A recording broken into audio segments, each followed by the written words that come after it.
সম্মানিত উপস্থিতি, একটা আমলের কথা বলে শেষ করে দিচ্ছি। হযরত মুজাহিদ রাদিয়াল্লাহু তাআলা তিনি আব্দুল্লাহ ইবনে আব্বাস রাদিয়াল্লাহু তাআলা থেকে বর্ণনা দিচ্ছেন। তিনি বলেছেন রাসূল পাক সাল্লাল্লাহু আলাইহি ওয়াসাল্লাম ইরশাদ করেছেন যে বান্দা জুমার দিন যোহর থেকে আসরের মাঝামাঝি, যোহর থেকে আসরের আগ পর্যন্ত যে সময় আছে, ওই সময়ের মধ্যে যে বান্দা 2 রাকাত নামাজ পড়বে, কয় রাকাত? 2 রাকাত। প্রত্যেক রাকাতে একবার সূরা ফাতিহা তো পড়তেই হবে, আমাদের জন্য ওয়াজিব। একবার সূরা ফাতিহা, আর একবার আয়াতুল কুরসি, আরেকবার কি আয়াতুল কুরসি, যারা আছে আল্লাহু লা ইলাহা ইল্লা হুয়াল হাইয়ুল কাইয়্যুম, এই আয়াতুল কুরসি পড়বে। আর ওয়া 25 মাররাতান কুল আউযু বিরাব্বিল ফালাক, আর 25 বার পড়বে সূরা ফালাক। 2 রাকাত নামাজ পড়বে আসর থেকে যোহর থেকে আসরের মাঝামাঝি সময়। প্রথম রাকাতে কি সূরা ফাতিহার সাথে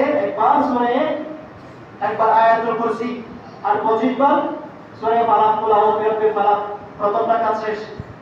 এরপর দ্বিতীয় রাকাতে সূরা ফাতিহার পর একবার সূরা ইখলাস, একবার কি কুল হুয়াল্লাহ, একবার সূরা ইখলাস, আর 20 বার পড়বে কুল আউযু বিরাব্বিন নাস। এটা বুঝতেছেন কথা?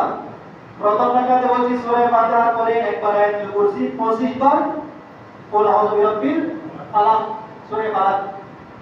দ্বিতীয় রাকাতে সূরা ফাতিহার পর একবার কুল হুয়াল্লাহ, আর 20 বার কি সূরা নাস।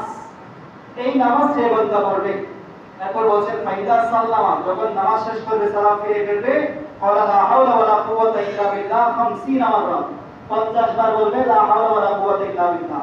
কয়বার? 50 বার লা হাওলা ওয়ালা কুওয়াতা ইল্লা বিল্লাহ পাঠ করবে। আমার নবী ঘোষণা দিচ্ছেন ফালা ইয়াখরুজু মিনাদ দুনিয়া হাত্তা ইয়ারা রাব্বাহু ফিল মানাম, ওই বান্দা মৃত্যু হওয়ার আগে আগে স্বপ্নের মধ্যে ওই বান্দা আল্লাহকে দিদার করতে পারবে। সুবহানাল্লাহ। স্বপ্নের মাধ্যমে সরাসরি দেখা সম্ভব নয়, সরাসরি আগে দেখা সম্ভব না, দুনিয়াতে সম্ভব নয়। খাবের মধ্যে, স্বপ্নের মধ্যে বান্দা আল্লাহকে দিদার করতে পারবে। আর কি ওয়ায়ারা মাকানাহু ফিল জান্নাহ আও ইউরালাহু, আমার নবী বলেন ওই বান্দাকে দুনিয়াতে থাকা অবস্থায় যে ইন্তেকালের পরে জান্নাতের মধ্যে তার স্থান কোথায় হবে, ওই স্থানটাও দুনিয়াতে থাকতেই তাকে দেখিয়ে দেওয়া হবে। সুবহানাল্লাহ।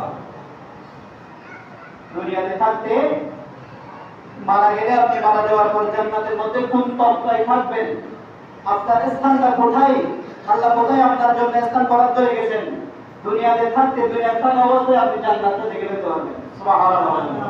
আল্লাহ আমাদেরকে আমল করার তৌফিক দান করুন।